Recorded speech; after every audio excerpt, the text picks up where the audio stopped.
Nós estamos lendo do Srimad Bhagavatam, com tradução e comentários, por Sua Divina Graça, A.C. Bhaktivedanta Swami Prabhupada. Canto 1, capítulo 1, verso 2. Rejeitando completamente todas as atividades religiosas materialmente motivadas, este Bhagavad Purana propõe a verdade mais elevada, que é compreensível para aqueles devotos que são totalmente puros de coração. A verdade mais elevada é a realidade que se distingue da ilusão para o bem-estar de todos. Tal verdade desarraiga as 3 espécies de misérias. Este belo Bhagavatam, compilado pelo grande sábio Vyasadeva em sua maturidade, é por si só suficiente para a compreensão de Deus. Qual a necessidade de qualquer outra escritura? Tão logo alguém ouça atenta e submissamente a mensagem do Bhagavatam, mediante tal cultivo de conhecimento, o Senhor Supremo se estabelece dentro de seu coração. Significado: religião inclui 4 temas principais, a saber, atividades piedosas, desenvolvimento econômico, satisfação dos sentidos e, finalmente, o libertar-se do cativeiro material. A vida irreligiosa é uma condição bárbara. Na verdade, a vida humana começa quando começa a religião. Comer, dormir, temer e acasalar-se são os 4 princípios da vida animal, que são comuns tanto aos animais quanto aos seres humanos. Mas a religião é atributo peculiar do ser humano. Sem religião, a vida humana não é melhor do que a vida animal.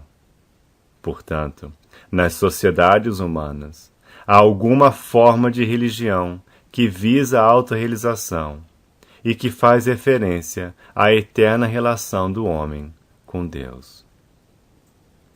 Nos estágios inferiores da civilização humana, há sempre competição para o assenhoramento da natureza material. Ou, em outras palavras, há uma contínua rivalidade para satisfazer os sentidos. Impelido por tal consciência, o homem se volta para a religião. Assim, ele executa atividades piedosas ou funções religiosas para lograr bens materiais. Mas se tais bens materiais são obteníveis de outras maneiras, então a assim chamada religião é negligenciada. Atualmente, as igrejas, os mosteiros e os templos estão praticamente vazios. Os homens estão mais interessados em fábricas, lojas e cinemas do que nos lugares religiosos erigidos por seus antepassados. Isto praticamente prova que a religião é executada em troca de lucros econômicos, os quais são necessários para o gozo dos sentidos.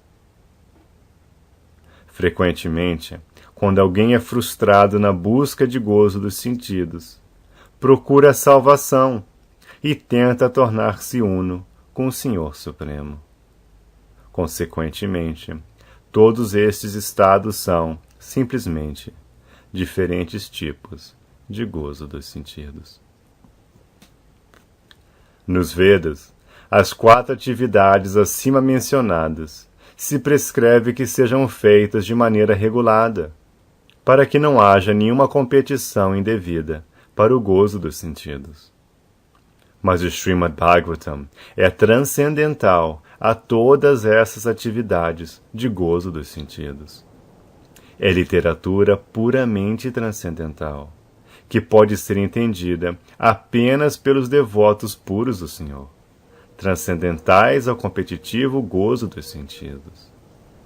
No mundo material, há acirrada competição entre animal e animal, homem e homem, comunidade e comunidade, nação e nação. Mas os devotos do Senhor elevam-se acima de tais competições. Eles não competem com o materialista, porque estão no caminho de volta ao Supremo, onde a vida é eterna e bem-aventurada. Tais transcendentalistas são isentos de inveja e puros de coração. No mundo material, todos são invejosos de alguém, e por isso há competição. Mas os devotos transcendentais do Senhor são não apenas livres da inveja material, mas também bem-querentes de todos, e se empenham por estabelecer uma sociedade não competitiva, centrada em Deus. A concepção do socialista contemporâneo de uma sociedade não competitiva é artificial, porque no Estado socialista há competição para o posto de ditador. Do ponto de vista dos Vedas, ou sob o ponto de vista das atividades humanas comuns, o gozo dos sentidos é a base da vida material.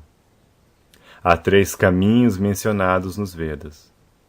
Um envolve atividades fruitivas para se obter promoção a planetas melhores. Outro, a adoração a diferentes semideuses para a promoção aos planetas dos respectivos semideuses. E outro, a compreensão da verdade absoluta e seu aspecto impessoal, e o tornar-se uno com ele. O aspecto impessoal da verdade absoluta não é o mais elevado. Acima do aspecto impessoal está o aspecto Paramatma, e acima deste, o aspecto pessoal da verdade absoluta, ou Bhagavan. O Srimad Bhagavatam informa sobre a verdade absoluta sob seu aspecto pessoal. É mais elevado que a literatura impersonalista e mais elevado que a divisão Jnana-Kanda dos Vedas. Ele é mesmo superior à divisão Karma-Kanda e ainda superior à divisão Upasana-Kanda, porque recomenda a adoração à suprema personalidade de Deus, o Senhor Sri Krishna. No Karma-Kanda, há competição para alcançar planetas celestiais para melhor gozo dos sentidos, e a competição similar no Jnana-Kanda e no Upasana-Kanda. O Srimad Bhagavatam é superior a todos estes porque visa a verdade suprema, que é a substância ou raiz de todas as categorias. Com o Srimad Bhagavatam pode-se chegar ao conhecimento da substância, bem como das categorias. A substância é a verdade absoluta, o Senhor Supremo, e todas as emanações são formas relativas de energia. Nada está à parte da substância, mas ao mesmo tempo, as energias são diferentes da substância. Esta concepção não é contraditória. O Srimad Bhagavatam explicitamente promulga esta filosofia do simultaneamente uno e diferente do Vedanta Sutra, que começa com o Janmadi Asya Sutra. Este conhecimento de que a energia do Senhor é simultaneamente igual ao Senhor e diferente dele, é uma resposta à tentativa dos especuladores mentais de estabelecer a energia como o absoluto. Quando este conhecimento é realmente entendido, percebe-se que as concepções do monismo e dualismo são imperfeitas. O desenvolvimento desta consciência transcendental, baseado na concepção do simultaneamente uno e diferente, leva-nos imediatamente ao estágio de libertar-se das 3 espécies de misérias. As 3 espécies de misérias são 1. As misérias que surgem do corpo e da mente. 2. As infligidas por outros seres vivos.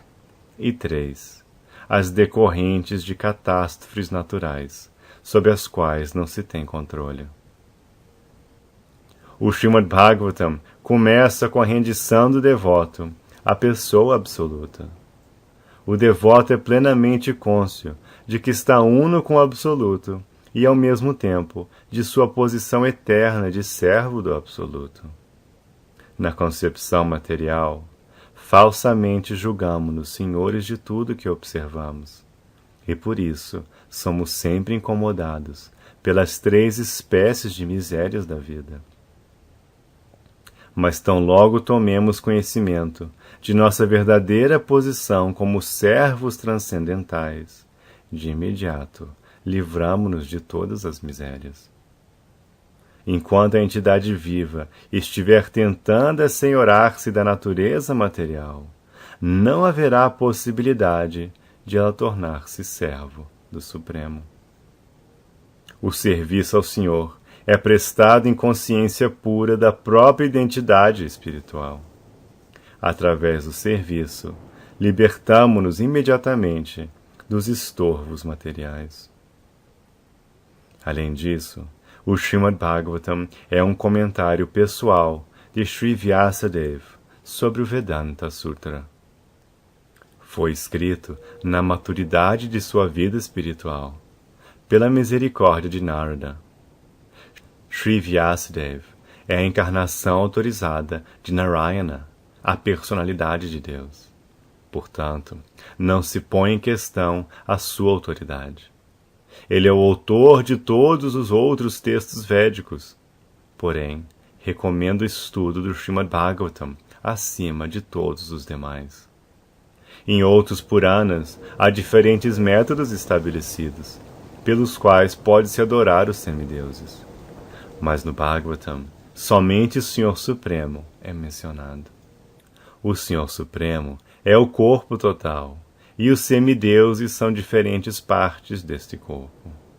Consequentemente, aquele que adora o Senhor Supremo não precisa adorar os semideuses. O Senhor Supremo fixa-se imediatamente no coração do devoto. O Senhor Chaitanya Mahaprabhu recomenda o Srimad Bhagavatam como Purana imaculado e o distingue de todos os outros Puranas. O método apropriado para receber esta mensagem transcendental é ouvi-la submissamente. Uma atitude de desafio não pode nos ajudar a compreender esta mensagem transcendental. Uma palavra particular é usada aqui para devida orientação. A palavra é Shushrushu. Deve-se estar ansioso por ouvir esta mensagem transcendental. O desejo de ouvir sinceramente é a primeira qualificação. Pessoas menos afortunadas não estão de modo algum interessados em ouvir este Srimad Bhagavatam. O processo é simples, mas a aplicação é difícil. Pessoas desafortunadas encontram tempo suficiente para conversas políticas e sociais inúteis, mas quando convidadas para tomar parte numa reunião de devotos, para ouvir o Srimad Bhagavatam, elas subitamente se tornam relutantes. Às vezes, os leitores profissionais do Bhagavatam imediatamente mergulham nos tópicos confidenciais dos passatempos do Senhor Supremo, que eles aparentemente interpretam como literatura sexual. O Srimad Bhagavatam é para ser ouvido a partir do começo. Aqueles que são capazes de assimilar esta obra são mencionados neste shloka. Uma pessoa torna-se qualificado para ouvir o Srimad Bhagavatam depois de muitos atos piedosos. O grande sábio Vyasadeva diz que a pessoa inteligente, com pensativa discrição, pode estar certa de poder compreender diretamente a suprema personalidade de Deus, ouvindo o Srimad Bhagavatam.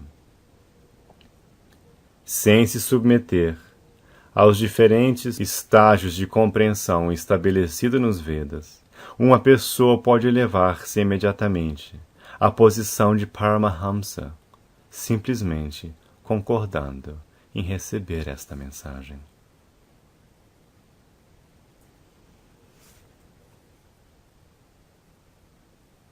Verso 3. Ó homens hábeis e pensativos, saboreai o Srimad Bhagavatam, o fruto maduro da árvore dos desejos da literatura védica. Ele emanou dos lábios de Sri Shukadev Goswami. Portanto, este fruto tornou-se ainda mais saboroso, embora seu sumo nectário já fosse saboreável por todos, inclusive as almas liberadas. Significado. Nos 2 shlokas anteriores, ficou definitivamente provado que o Srimad Bhagavatam é a literatura sublime que supera todas as outras escrituras védicas, devido às suas qualidades transcendentais. Ele é transcendental a todas as atividades e conhecimento mundanos. Neste shloka, se declara que o Srimad Bhagavatam é não apenas uma literatura superior, mas é também o fruto maduro de todos os textos védicos. Em outras palavras, ele é a nata de todo o conhecimento védico. Considerando tudo isso, o ouvir paciente e submisso é definitivamente essencial. Com grande respeito e atenção, deve-se receber a mensagem e as lições transmitidas pelo Srimad Bhagavatam. Os Vedas são comparados à árvore dos desejos, porque contém todas as coisas conhecíveis pelo homem. Eles tratam das necessidades mundanas, bem como da realização espiritual. Os Vedas contêm princípios regulativos de conhecimento, cobrindo os temas social, político, religioso, econômico, militar, medicinal, químico, físico e metafísico, e tudo que possa ser necessário para alguém se manter vivo. Além disso, há orientações específicas para a realização espiritual. Conhecimento regulado envolve uma elevação gradual da entidade viva à plataforma espiritual. E a realização espiritual mais elevada é o conhecimento de que a personalidade de Deus é o reservatório de todos os sabores espirituais, ou rasas. Todas as entidades vivas, desde Brahma, o primeiro ser vivo nascido dentro do mundo material, até a formiga insignificante, desejam provar algum tipo de sabor, derivado das percepções dos sentidos. Estes prazeres sensoriais são tecnicamente chamados rasas. Tais rasas são de diferentes variedades. Nas escrituras reveladas, são enumeradas as 12 seguintes variedades de rasas. 1. Rodra, ira. 2. Adbhuta, maravilhamento. 3. Shringara, amor conjugal. 4. Hasya, comédia. 5. Vira, cavalheirismo. 6. Daya, misericórdia. 7. Dasya, servidão. 8. Sakya, fraternidade. 9. Bhayanaka, horror. 10. Bibhatsa, choque. 11. Shanta, neutralidade. E 12. Vatsalya, paternidade. A soma total de todas estas raças é chamada afeição ou amor.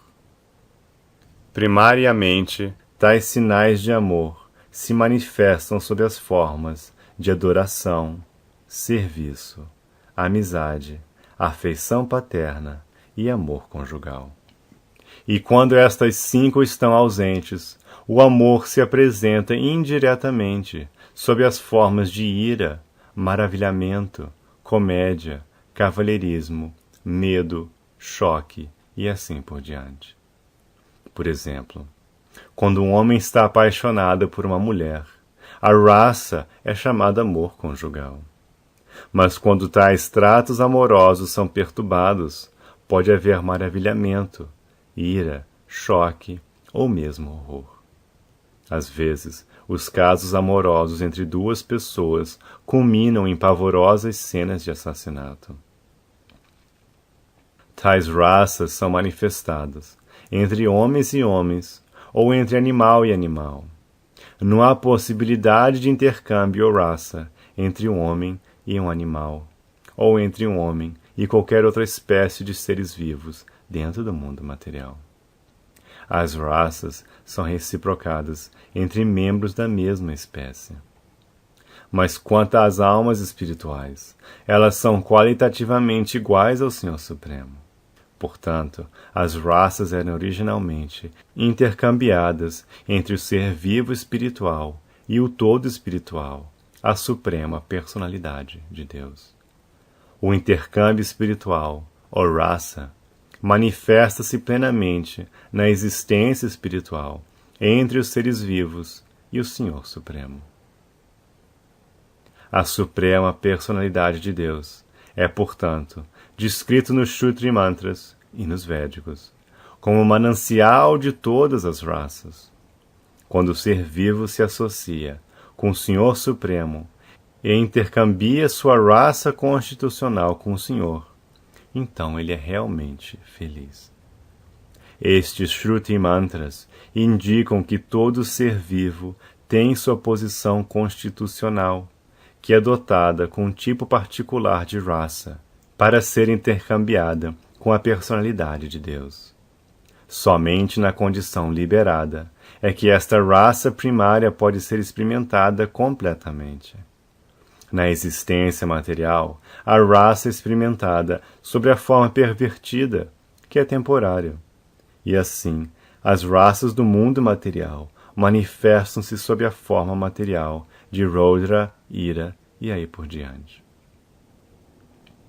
Portanto, alguém que alcança pleno conhecimento dessas diferentes raças, que são os princípios básicos das atividades, pode entender as falsas representações das raças originais, que são refletidas no mundo material. O sábio erudito aspira a saborear a real raça sobre a forma espiritual. No começo, ele deseja tornar-se uno com o Supremo. Assim, transcendentalistas pouco inteligentes não podem ir além desta concepção de tornarem-se uno com o Espírito total, sem conhecer as diferentes raças. Neste shloka, é definitivamente declarado que a raça espiritual, a qual é saboreada mesmo no estado liberado, pode ser experimentada na literatura do Srimad Bhagavatam, por essa ser o fruto maduro de todo o conhecimento védico. Ouvindo submissamente esta literatura transcendental, uma pessoa pode saciar plenamente o desejo de seu coração. Deve-se, porém, ter o cuidado de ouvir a mensagem da fonte certa. O Srimad Bhagavatam é exatamente recebido da fonte certa. Foi trazida por Narada Muni do mundo espiritual e dada a seu discípulo Sri Vyasadeva. Este, por sua vez, entregou a mensagem a seu filho Srila Shukadeva Goswami. E Srila Shukadeva Goswami passou a mensagem a Maharaj Parikshit, 7 dias antes da morte do rei. Srila Shukadeva Goswami foi uma alma liberada desde seu nascimento. Ele já era liberado no ventre de sua mãe e não se submeteu a nenhum tipo de treinamento espiritual após seu nascimento. Ninguém é qualificado quando nasce, nem no sentido mundano, nem no espiritual. Mas Sri Shukadeva Goswami, por ser uma alma perfeitamente liberada, não teve que se submeter a um processo evolucionário para alcançar a realização espiritual. Todavia, a despeito de ser uma pessoa completamente liberada, situada na posição transcendental, acima dos 3 modos materiais, ele foi atraído a esta raça transcendental da suprema personalidade de Deus, que é adorado pelas almas liberadas que cantam hinos védicos. Os passatempos do Senhor Supremo são mais atrativos para as almas liberadas do que para pessoas mundanas. Ele não é necessariamente impessoal, porque só é possível manter uma raça transcendental com uma pessoa. No Srimad Bhagavatam são narrados os passatempos transcendentais do Senhor, e a narração é sistematicamente descrita por Srila Shukadeva Goswami. Assim, o tema é atrativo para todas as classes de pessoas, incluindo aqueles que buscam liberação e os que almejam tornar-se unos com o Supremo Todo. Em sânscrito, o papagaio é conhecido como Shuka. Quando um fruto maduro é cortado pelos bicos vermelhos de tais aves, seu sabor doce aumenta. O fruto védico, maduro e sazonado em conhecimento, é falado através dos lábios de Srila Shukadeva Goswami, o qual é comparado ao papagaio, não por sua habilidade de recitar o Bhagavatam exatamente como ouviu do seu erudito pai, mas por sua habilidade em apresentar a obra de maneira a atrair todas as classes de homens. O tema é tão bem apresentado através dos lábios de Srila Shukadeva Goswami, que qualquer ouvinte sincero que o ouça submissamente pode de imediato provar sabores transcendentais, que são distintos dos sabores pervertidos do mundo material. O fruto maduro não caiu de repente de Krishnaloka, o planeta mais elevado. Ao contrário, tem descido cuidadosamente através da corrente de sucessão discipular, sem mudança ou distúrbio. Pessoas tolas que não estão na sucessão discipular transcendental cometem grandes disparates ao tentar entender a mais elevada raça transcendental, conhecida como dança da raça, sem seguir os passos de Shukadeva Goswami, que apresenta este fruto muito cuidadosamente, através dos estágios de realização transcendental. Devemos ser inteligentes o bastante para conhecer a posição do Srimad Bhagavatam, considerando personalidades como Shukadeva Goswami, que tratam do assunto com muito cuidado. Este processo de sucessão discipular da escola Bhagavata sugere que também no futuro o Srimad Bhagavatam terá que ser entendido com auxílio de uma pessoa que seja realmente um representante de Srila Shukadeva Goswami. Um profissional que faz negócio recitando o Bhagavatam ilegalmente, com certeza não é um representante de Shukadeva Goswami. Tal homem só faz este negócio para ganhar a vida. Portanto, deve-se abster-se de ouvir as palestras de tais profissionais. Geralmente, esses homens recitam a parte mais confidencial da literatura, sem passar pelo processo gradual de entender este grave tema.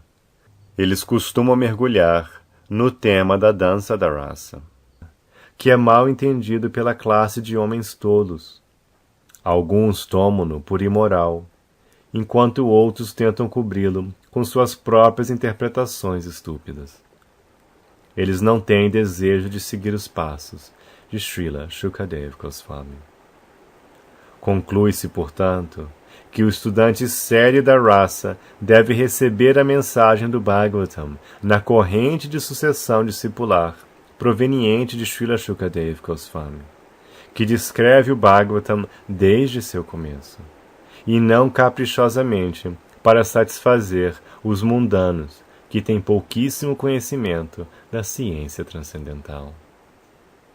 O Srimad Bhagavatam é apresentado com tanto cuidado que qualquer pessoa séria e sincera poderá imediatamente desfrutar o fruto maduro do conhecimento védico, simplesmente por beber o suco nectário através da boca de Shukadeva Goswami ou seu representante fidedigno.